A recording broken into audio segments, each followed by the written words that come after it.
அந்த அறிவிப்பால் அன்ப தருவாளே சின்ன அறிவிப்பும் இன்றி சுடுவாளே நீயும் தும்மிடி தும்மிடி ஆயுசு நூறாக என்னுயிர் உன்னோட பத்திர சொத்தாக என் பார்வை உன்னோடு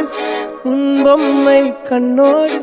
பேசாமல் விண்ணோடு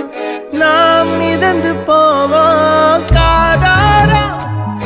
அடியாளோ நான் தாங்க மாறோடு